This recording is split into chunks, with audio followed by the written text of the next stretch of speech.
My name's Maestro, and I sort of just walk around and try to find cool things to scope.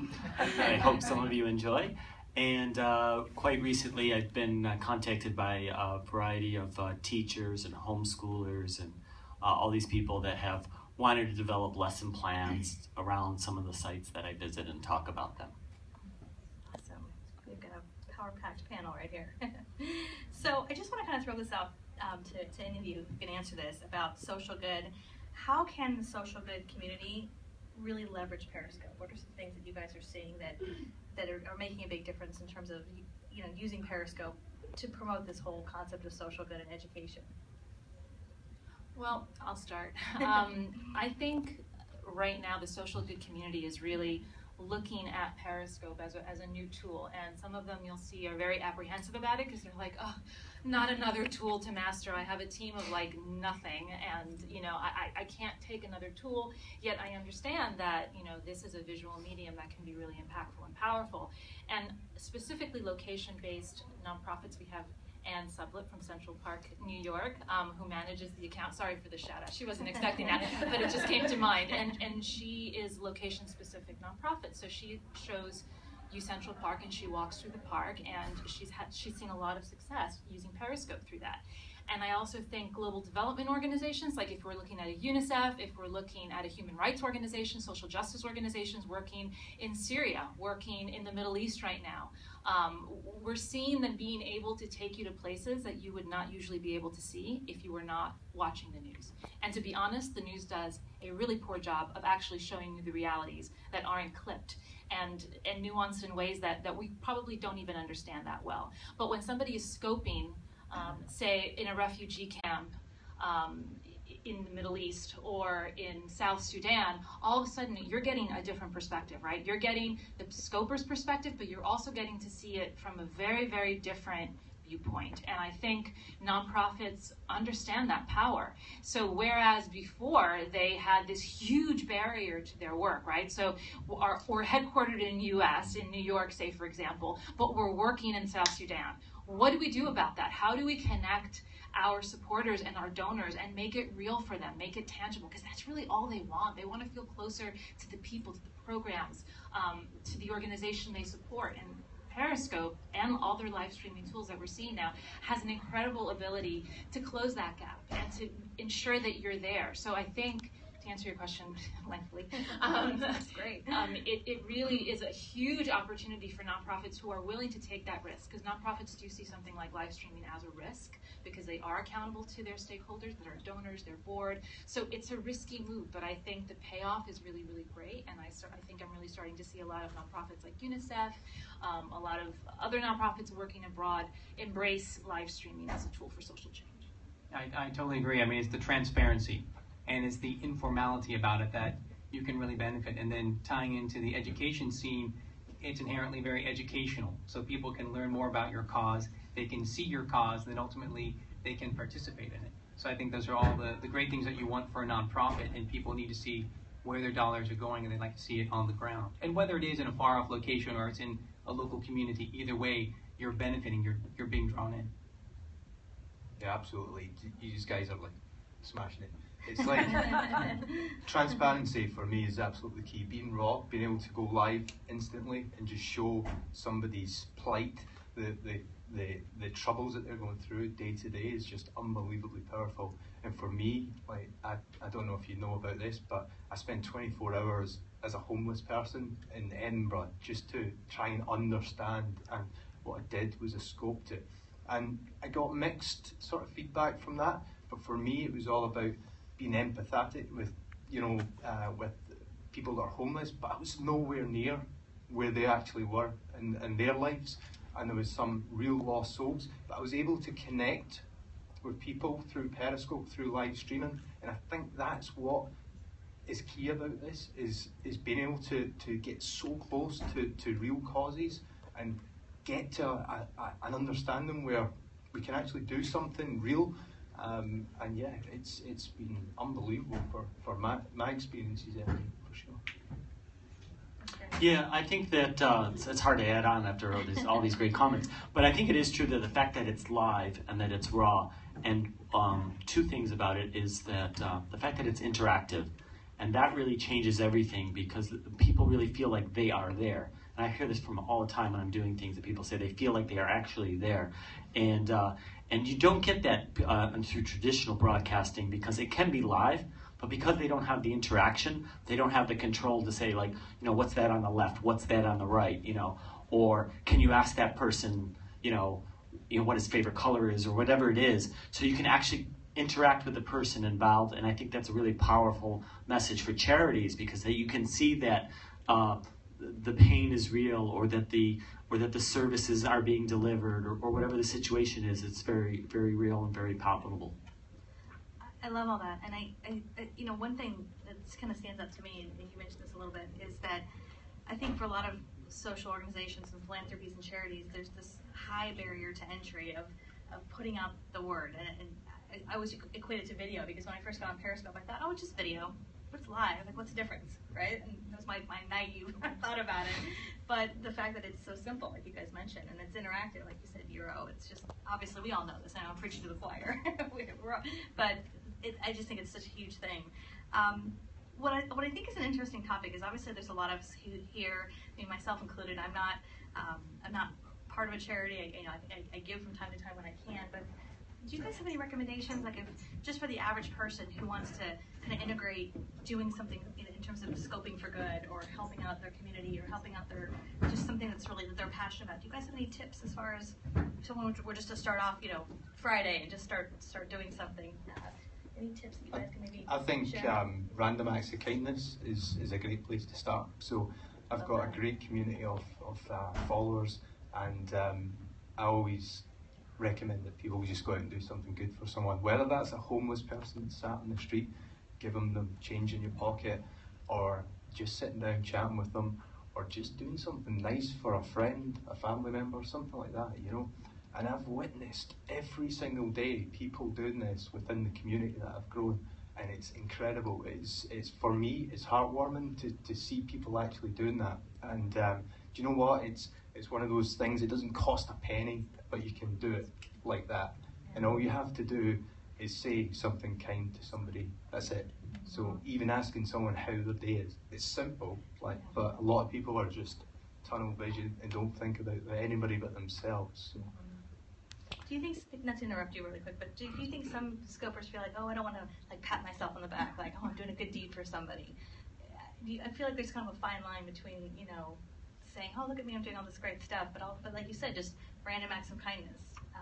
Well, sometimes it's just adding on to that. Sometimes it just happens naturally. It's not even planned. So I can give you an example of that because early on, like a few months ago, early on in the Periscope history, I was doing one of my scopes where I was just doing a little tour scope, and I was showing Notre Dame Cathedral, and I was by a bridge and a river, and so I'm just talking about the history of the church and typical things. And unknown to me, in the forefront of my camera, a woman is getting pickpocketed. So I don't notice because I'm scoping the church and I'm talking about the church, and then suddenly these two guys come rushing in, and everybody's like, "What's going on?" Because a lot of the people didn't catch it. I got maybe a couple hundred people or so watching it live, and they're like, "Euro, you got to get involved." So of course I got involved because no pressure, but yeah. Well, I didn't know what was going on either because this woman all by herself, and she's got a little baby and stuff, and these two strange guys rushing in from different directions, and so I got involved, and I was try to find out who she is, who these guys are, what's going on. It sounded to us, because we could hear the conversation, like it was some kind of scam, because the guy was saying to her, "Oh, did you lose your wallet? I know where it is. I can get it back for you." And I was like, "Oh yeah, they're going to charge her to give her own wallet back." So I was like, now, and then somebody said, "Well, maybe it's an undercover cop." And I was like, "Well, I don't know." And then everybody's like, "No, there's no way these guys are undercover cops." So anyways, I went over and I talked to them, and the long and short of it was, it turned out that they were undercover cops. And I told people before I did this, I said, well, I'm going to find out right away. It's very easy for me to find out if they're real or fake undercover cops, because I've just filmed the whole thing. So I have on my camera who the actual person was and stuff like that, and I'm going to let the woman know that I have this on camera. And I'm just going to, and I told my audience before I walked over there, I said, I'm just going to watch their reaction. And if they very happy, then I know they're real. But if there's any kind of like a hesitation or pause, then I know that they're the fake ones. And as soon as I told her, like, oh, I caught the whole thing on camera, he's like, oh my God, that's amazing. And then he hands me his ID, and he's like, can you come to the station with us? So I'm scoping this whole thing, this conversation with me and the police. And it turns out she was an American who lives in the UK, so she didn't know any French. And well, apart from the one guy who knew a little French, the officers didn't know any English.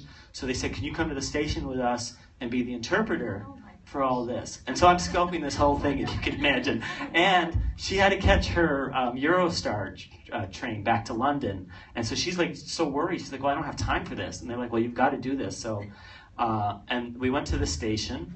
And as it turns out, while we were at the station and I'm translating the things for their interviews, they actually nabbed the assailants, and she got her wallet back and all her money, and we got her back to London on time. So the thing is, some of the best Periscope. Yeah, it was a really cool story. But that's the thing is, so it wasn't like me trying to be good or anything. It just happened while I was there, and because we're live, anything can happen, and sometimes there's just random acts of kindness that just happen. Is that up? Is that broadcast up somewhere? Well, it's from several months ago, so I still have a video of it, but I guess I'll have to upload it to YouTube because a lot of people have been asking for it. Yeah. That'd be great to see that part of that documentary that they're filming. I mean, yeah, and as we were walking to the station, I actually interviewed the woman.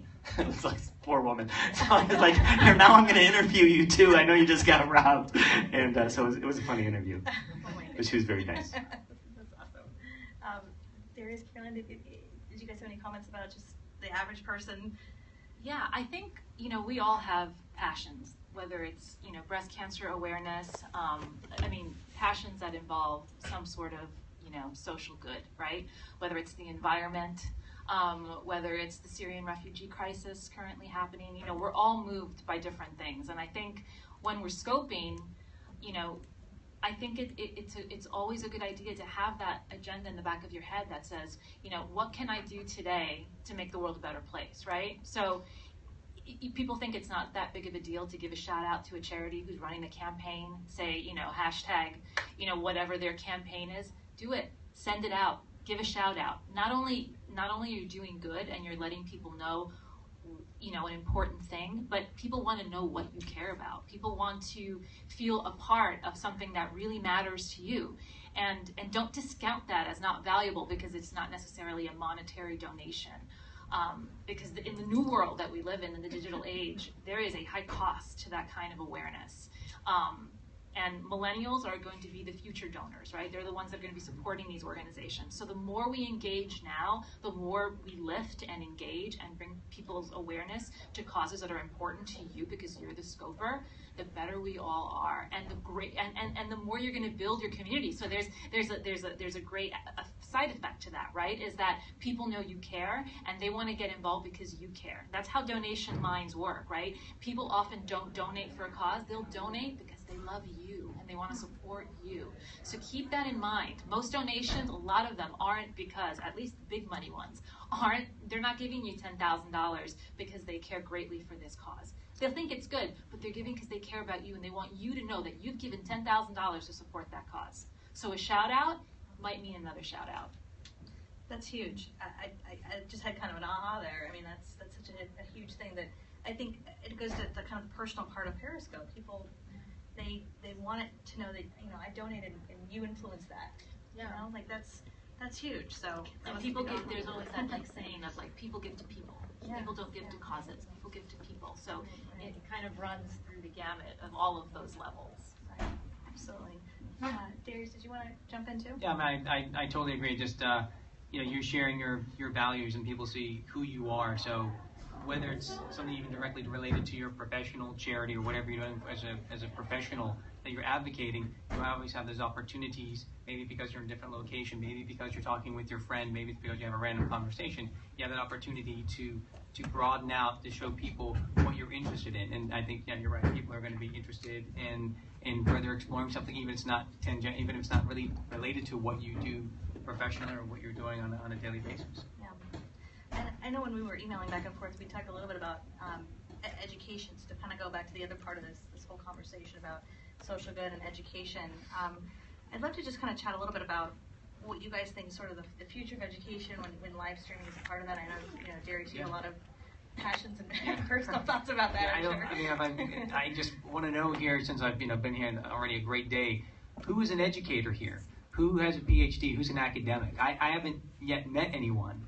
And as I search through and sift through the community, I'm having a difficult time. And that's a shame, because I think this is a great platform for communication, for education. Now, I have it easy because I'm in Rome, and I can get pretty much anywhere in the Mediterranean with a 3-hour flight. So that's a pretty easy sell. Plus, I know something because I've had that academic experience. But I'm much more excited and thrilled to teach people on site. Now I can do it to anyone in the world with this great medium. I'm just wondering what's holding back so many educators, why they aren't here, because this is an enormous opportunity. We have something that's pretty much failed. The last thing is there's something called MOOCs, which I just had a little conversation and somebody didn't know what that was. It's like these big online courses that were all the rage a couple of years ago. But the whole thing is that nobody's completing the courses. Nobody's finishing up. So no one's getting that knowledge, but they sign up for it.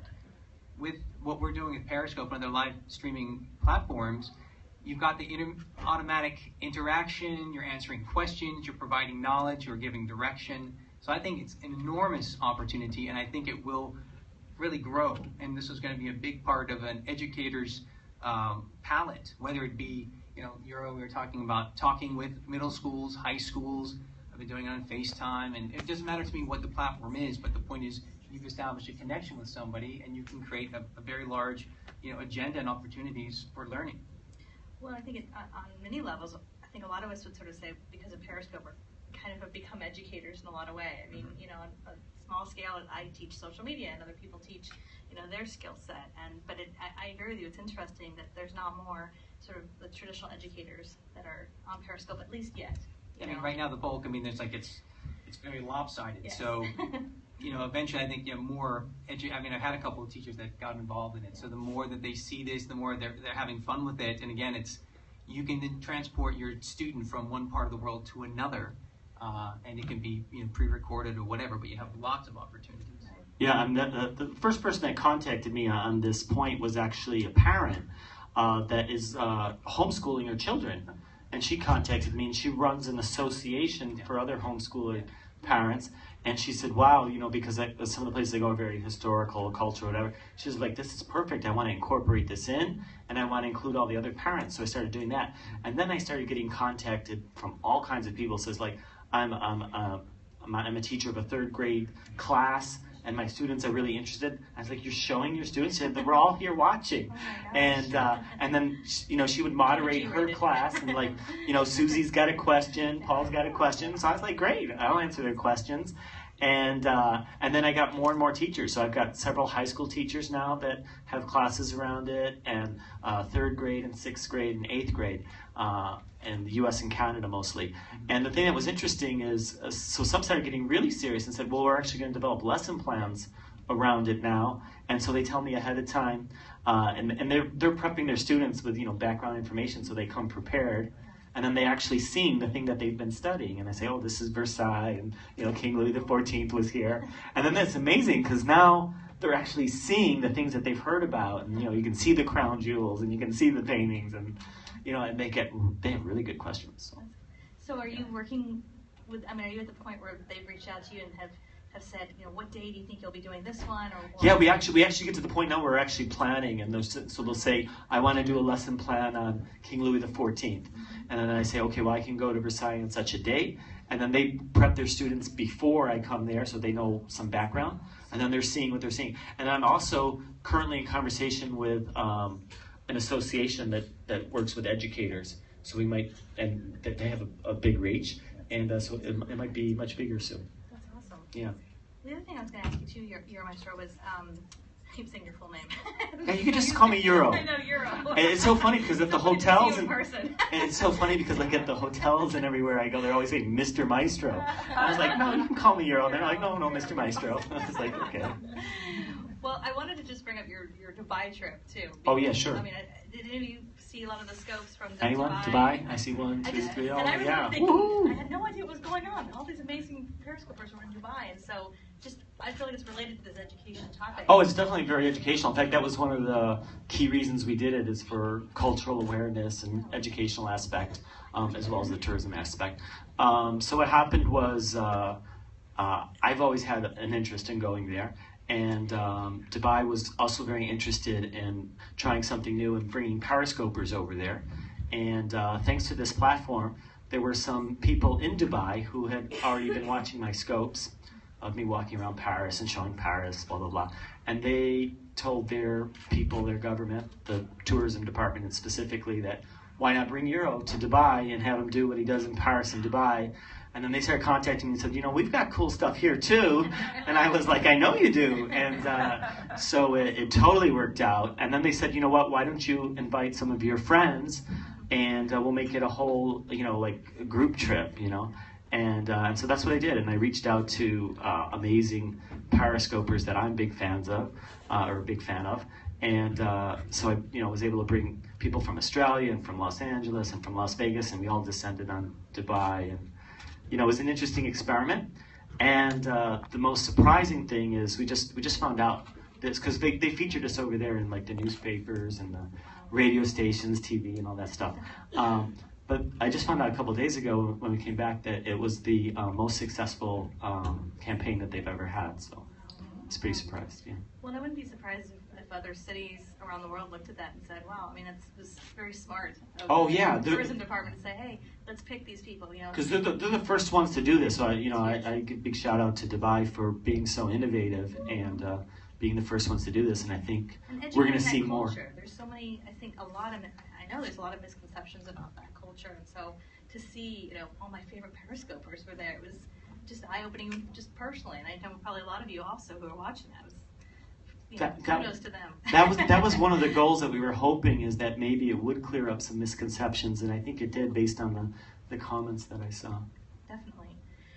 So, Derek, I wanted to ask you a question. So you just sort of said this casually about 50 charities in 50 countries. Can you tell us a little bit about that? Because I think what you're doing is just incredible. I think when I travelled through Vietnam, I've seen lots of different levels of wealth and poverty. More so poverty. In Vietnam, nobody knew much about Vietnam other than the war. And you know what? It's a place that has amazing people, like unbelievable people. And as I travelled and as I scoped, I just thought, you know what? This is really powerful. This is something that can do some real good. And I thought, what can I do? So I thought, well, travel around the world and help other charities. That's what I'll do. And I thought, well, 50 would be a good start. So sounds like a good number. So 50 charities, 50 countries, and I did have a time scale of 6 months, which is a bit mental. And that's extended to, well, as long as it takes, because as long as it's doing good, then that's all that matters. And you're currently in the process of that right now? Yeah, so I officially started in Edinburgh whilst sleeping on the streets. So I'm first helping the homeless charity in Edinburgh. And what I'm aiming to do is get to really know the charities intimately, understanding the people that's actually suffering in the charities. Because it's great us standing back and going, yeah, they've got a hard life, it's obvious that they've got a hard life, they're on the street, but to understand them, you need to kind of walk in their shoes. And I feel that by doing what I'm doing, travelling the world and understanding people a bit closer, then that will be easier for people to donate and help fund these charities. Awesome, so cool, great. So we just have a few minutes left, and I'd love to just open up to our audience, if you guys are okay with that, and just get if there's any questions about all of these guys are amazing. I feel so humbled. I'm from a little town, and these guys are world travelers. So, do any of you have any questions? Yes. I'm Darcy Network. Trying to build up compassion as well, and I just wanted to take just a second to shout out to the world. Well, if you want to say it. Yeah, sure. I do want to say it because we've been talking about all these like great big initiatives like you can do for charity, but you can do some very small things and simple things that are so super important. And one of those things is there's really a big need for blood. You know, it's really vital, and there's always shortages. So you can do something as simple as donating blood, and you can scope about it, you can talk about it, you can go on the way, you can encourage other people to go. So I would encourage everyone to use hashtag donate blood. I'm not being paid for this, by the way, so don't think that, although it may sound like it. Totally not. But it is a good cause. Hashtag donate blood, or also hashtag Blood Cancer Awareness Month. So I think it's a really good cause. I don't know if you want to add anything to that, but thank you. I lost my best friend to leukemia in 3rd grade, lost another high school classmate to leukemia. So a lot of people don't even realize that for every pint of blood that you donate, you're saving 3 lives. It's hurricane season right now. The tsunamis, could have hit California or anywhere in the world. Everybody, anywhere in the world. There's accidents every day. There's people that have blood cancers that need transfusions. So please, I'm just taking this opportunity to do some social good. You don't have to give money, you can donate blood. Yeah, and for any of the non-Americans in the audience, that means a half a liter of blood saves 3 lives. That's great.